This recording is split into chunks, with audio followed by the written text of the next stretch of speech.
Malta, thank you so much for being here today. All right, thank you. Thank you for the invitation.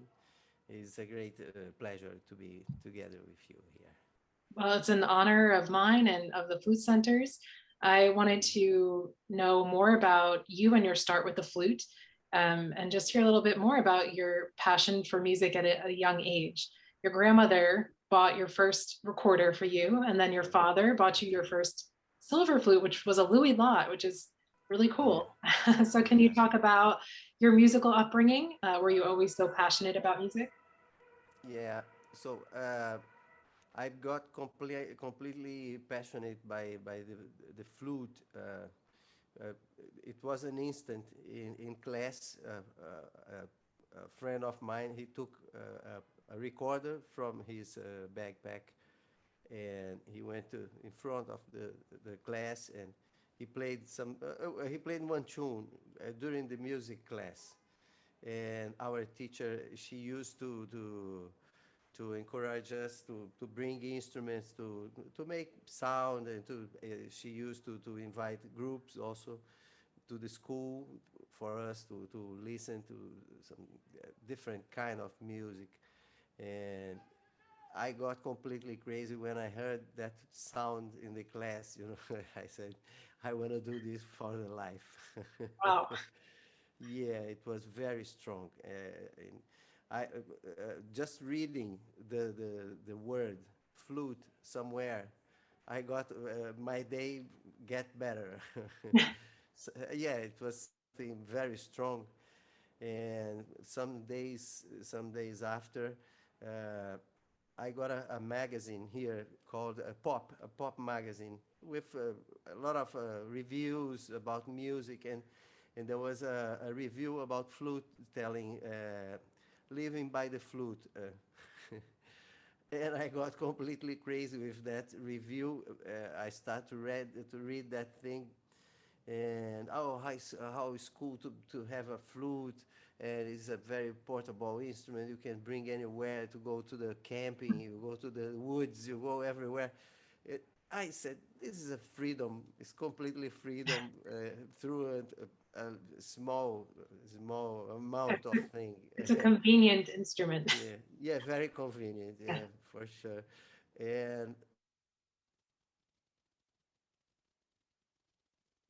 menu of flutes and prices and things, and I got a little money from my grandmother to buy the cheapest one. It was a Yamaha recorder, and I got home completely crazy with that thing, and with that little volume, and lock myself in the bathroom and start to learn with the little, with the little chart that comes with black balls and white balls, half ball. Yeah.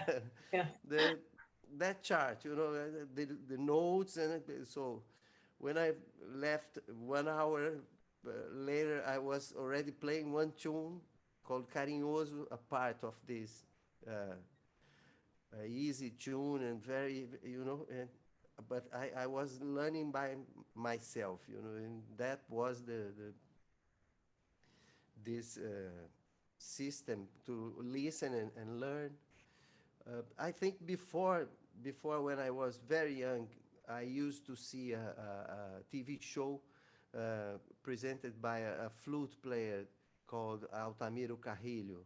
Altamiro was a virtuoso flute and piccolo player, and he used to present. There was cartoon show for kids, and I think my mother put me there in the couch, to watch some Yeah. TV, and I got crazy with that man playing that flute. Somehow, that image got some place, in my soul.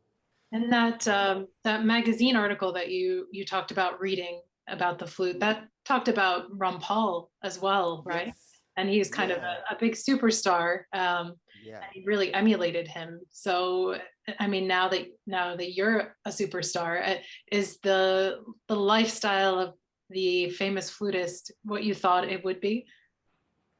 Yeah, I think on this magazine there were some pictures. I met all those guys. I met o That's so Pascoal.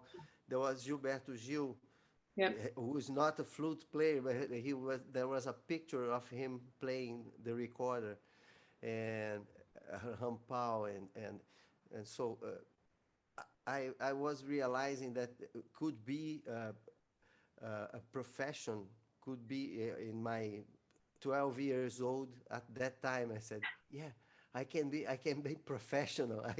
Maybe I can be good.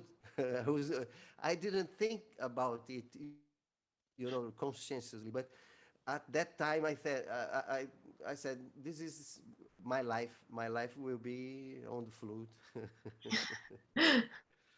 Yeah, Uh, and this the presence of Rampal and such guys, flutists, great flutists, just gave me the sureness.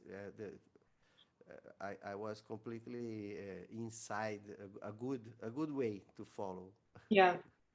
A lot of people might not know that you have some connections to the classical flute world, direct connections. You met Alain Mhm. Marion when you played Jet Whistle, which is, I mean, every flutist knows that piece. You played that for him Yeah. in Rio at the International Flute Festival there. And you also dedicated your album, Pif Moderno, to him. So, can you talk about your Yeah. relationship and your connection to him? Yeah, I met Alain here in the flute meeting here in Rio, and I got completely in touch with him by his way of teaching. He was giving a master class, and the flautist that was there in front of him, he started to play, and he asked, "Hey, stop." He played a few bars only, and Alain asked, "Hey, what's the title of this composition?" And there was a dance of fire, something like that, a dance. And so this is a dance. You are not dancing. Your music is not dancing. And I got completely in touch with his way of seeing the music, and the approach he had about each composition, and how to establish a communication between the musician and the audience. And the bridge is really what he was trying to reveal to the student at that Yeah. time. Is a dance, so your soul must understand. And he was talking about that, and afterwards we met. We were introduced by Celso Voltzenlogel, uh, who was the director of this festival, and Alain went to listen my concert with the cellist David Shu, and we played jet whistle.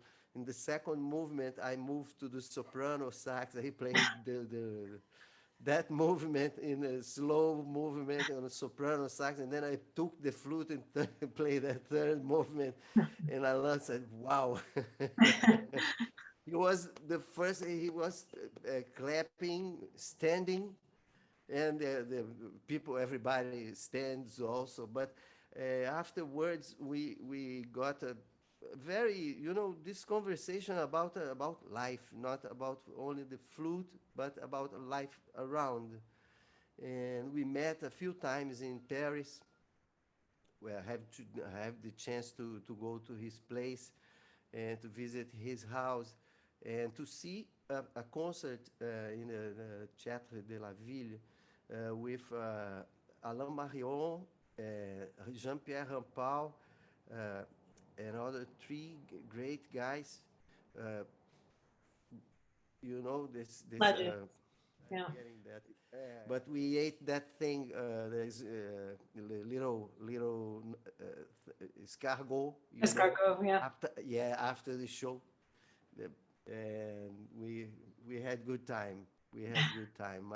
Alain Marion, he had that passion about the energy through the music, the energy that the music produces, and when we improvise. That was a point that he was always amazed about. Because I played the flute like, let's go. Yeah, he really really admired your playing and your style of playing. So Yeah. do you think that there's something that you kind of offered that was fresh, that was refreshing for him to hear? Something about your style of playing that's different from the French Yeah, style? maybe. Yeah, maybe yes. Maybe the this Brazilian rhythms, and I think the mainly the rhythm and the the kind of melody that we bring out. We are melodic people. I think Brazilian people is you go and you compose something whistling. Yeah. And yeah, and maybe this we translate this somehow to the flute playing. Yeah.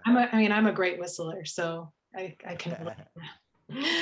um, so I wanted to talk a little bit too about some other connections that you have to the rock world. I mean, you're really inspired by flutists that you saw in Jethro Tull and King Yeah. Crimson, right? Yeah, yeah. Focus also the Dutch group Focus. We had Thijs van Leer, flutist. Yeah, I got crazy with rock and roll. Yeah, as all teenager at that time, I I get my flute and put thick as a brick, and I used to play the whole record. But I was not that kind of guy to take the solos. I used to Right. make some other voice, some other layer, you know and that was very I got a lot of fun with that, and I could develop also this overblowing uh, way of playing, like beatbox. Nowadays people say it's a beatbox. We Yeah, used to, that's to the do thing. it, Yes. yeah, at that time already. Yeah, Yeah. yeah. It's good. It's a way to empower the flute. The flute is already a powered instrument, but on rock, we have to put this pushing plus. I think Yeah. it helps. Yeah, When you recorded Jet Whistle on an album titled Rainbow, you did that with cellist Daniel Pizzati. Um, yeah, that collaboration was great. He passed away not too long ago, just a few years ago. Do you have any great stories about working with him, about your collaboration together? yeah. Danielle was a great musical brother, like a twin soul playing. We used to play. We met at the time I was playing with Hermeto, and we used to open concerts when he was sitting in.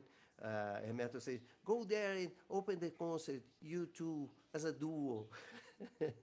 And we used to play freely, completely freely, completely, no charts, and we didn't say a word before which note start, nothing.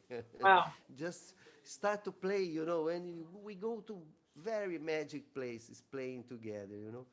And when I left Hermeto's band was the first project that I took for. It was this the Rainbow project with Danielle. We've had this great time in a studio in Switzerland, in Zurich, there, and we could record this album in one session, like in a concert, one in front of the other, like live. And it was really amazing the answer for this sound, because everybody who listened to this recording said, "Wow, what a music! It's this. What is this? It's a classical music. It's jazz music. What a label we do? It's just music. Can be just music." Yeah. Yeah, it's funny, and he used to come very often to Brazil. He was married to a Brazilian, and we used to play a lot here, and we could have fun playing with Lenini and Pife Moderno in a concert, a very unusual concert in front of the beach, in Copacabana Beach. Wow. It was a show. I said, no, Daniel, come on, you play with us. Who is there? Ah, it's Pife Moderno, Lenini. Oh, wow. It was amazing. We played a very fresh repertoire, open air, and he was this kind of musician. He no problem at all, He was where is the music? I go. Very Natural. nice, Yeah. very good, very natural. Yeah. Yeah, and it's a pity. It's a pity he left so soon. We had good time, and if he was still on in the same plan here, we could be playing something together Together. again. Yeah. I mean, that was just one project that you've done in a slew of many projects, and each project you do has such variety and has a different Mhm. departure. So, where do you find your inspiration for new album ideas? This is it. The with who I am, it brings the inspiration for that project. And when I think when set for a group, one mixture of musicians, I start to build the idea over who is involved in that thing. And then when I think about more percussive thing like Pif Moderno, I go in this direction, the master of rhythm.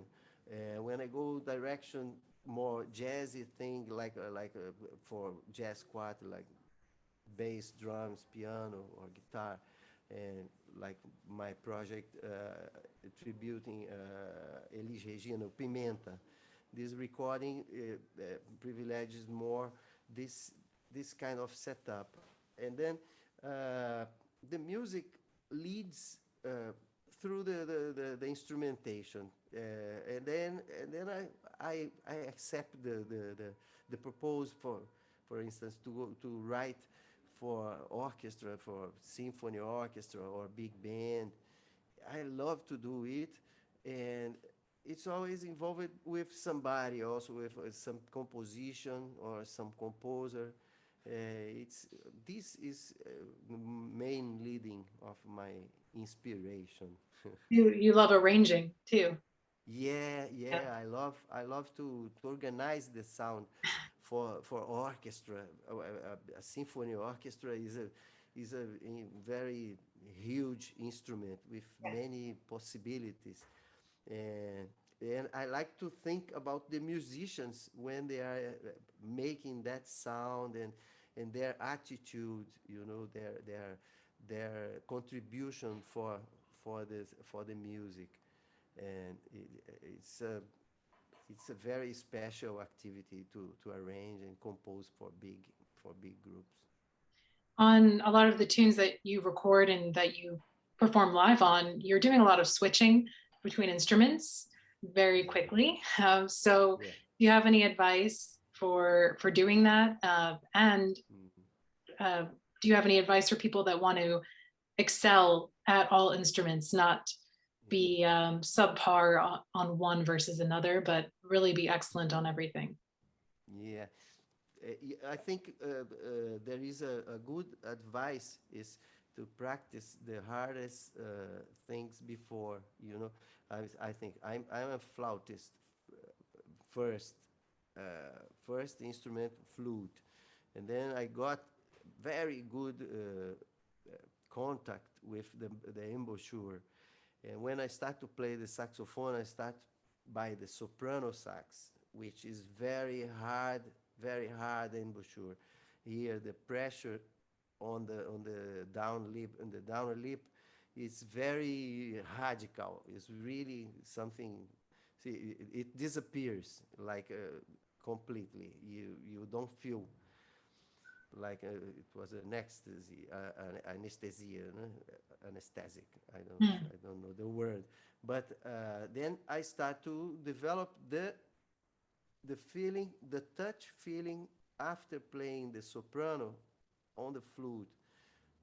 Normally, a lot of my friends start to practice the flute because then they get a good sound, and then they practice the saxophone. And if they take the flute again, it's going to be kind of a mad, crazy sound. And then I advise, no, play the saxophone first, and then get the flute and get a good conversation with her. I mean, don't leave in 5 minutes, but like at least 15 minutes of really contact to rebuild the sensibility. Uh, this is one good point. The other point is really to practice the instrument. You practice a lot of flute, you practice a lot of oboe, or practice a lot of clarinet or saxophone, and switch one to the other. Like put everybody here, and you have to train that thing. You have to really be prepared to execute the instruments. Yeah. Piccolo, Oh, baritone, hello. saxophone, like that. You know? I mean, I heard that you practice while you watch TV sometimes, which is like a very John Coltrane thing to do. Um, Yeah. I'm sorry. This is a hotel thing. You start to play in the hotel, and then yeah, the ring. Hey, can you you stop? stop. Can Yeah, you stop? Okay, and then jig it, jig it. You- That's do what you got to that's do. yeah. Yeah. That's a challenge to practice in a hotel. It's very challenging. Well, how has your I don't. practicing changed over the years? I mean, was practicing different for you before you were on tour a lot? Yeah, there was a funny story about practicing. I was on tour with Gilberto Gil, playing a lot of flute, forró, and dancing music, during July parties here. But I was preparing a show on tribute of Charlie Parker. I was playing Charlie Parker from top to the end, only his notes. I was memorizing all that solos. And then one day in a hotel in Salvador, I was practicing. The telephone rings. Somebody said, "Is this Charlie Parker?" A friend of mine, he discovered. He said, "No, I was listening here, and where is this recording?" He was trying the TV, the radio in the room, He said, "Oh, he was somebody practicing here in the hotel." and yeah, and but my practicing has changed by the years because of the needing. I some times ago, when I was playing exclusively with Hermeto Pascoal, I had a amount of things to play, like many instruments, many arrangements, many things to manage, and I used to practice only his pieces, and make them as a study pieces, small parts of that, small parts, Like and to making etudes memorize. out of Yeah, his. yeah, yes, that kind of practicing. After I left his band, I start to make my own challenges to play something that I never played, and then I use the same method to play in in pieces, in big pieces, and then to put everything together. I like to practice slow, really slow, to memorize the fingering, and to memorize the melody, and then it gets, for me, gets more easy to get faster when you go slower first.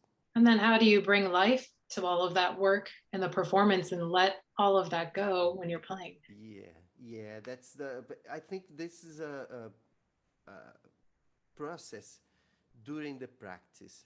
You understand your role like an actor. You understand what you have to do and how you have to react in that musical situation, and then you leave the outer world, invade the inner world. I mean, all that practice makes part of the sound of everybody, and you have to mix this to don't be like the form you were in your room. You have to form that form to gain another to to appear in a new form in that together, in that sound together.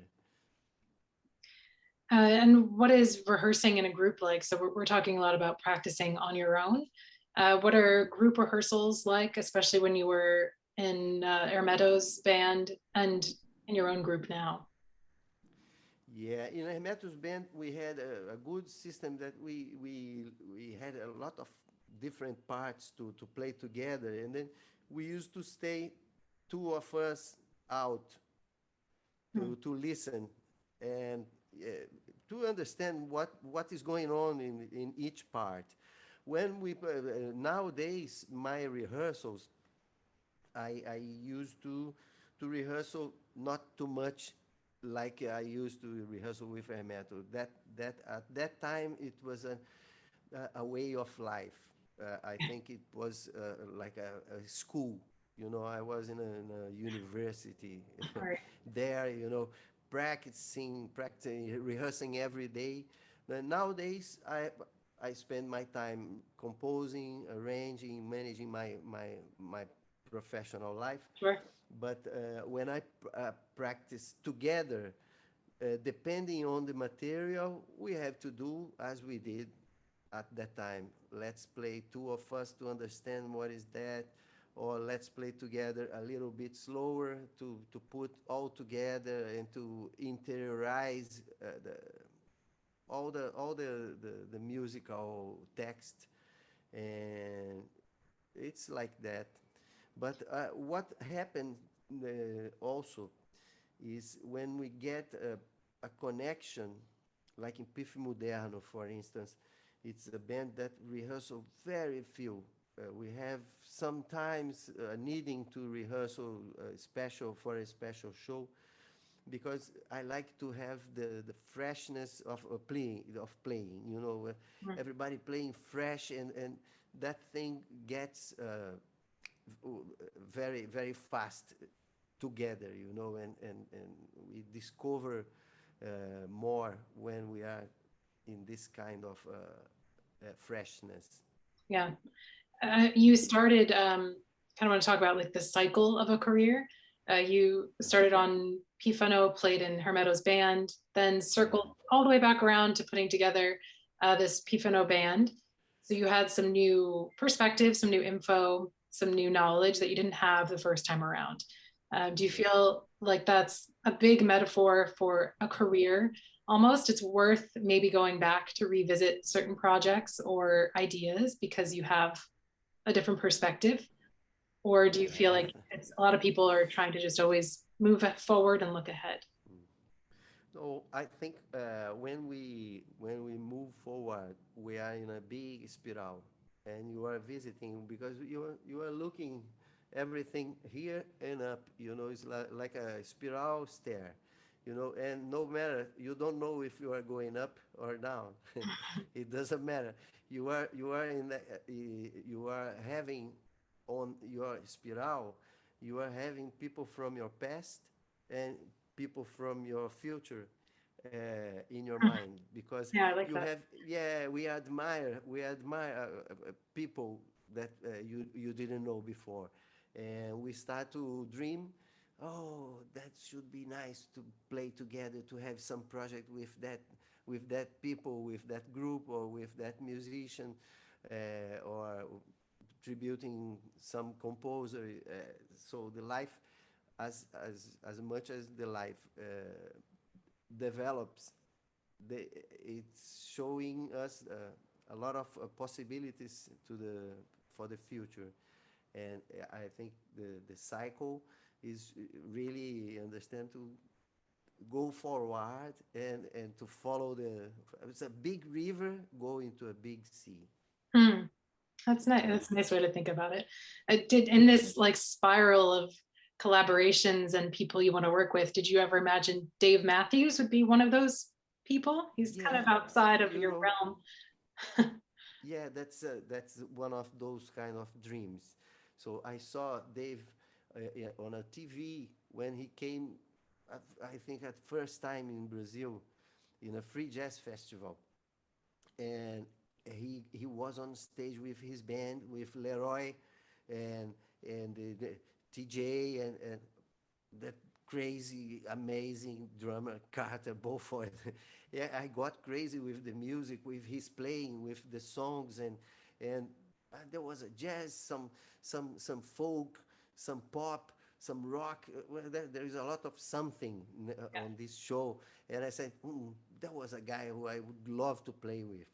So 10 years later, Jeff Coffin. I met Jeff Coffin here in Brazil. I was in São Paulo, and Jeff was with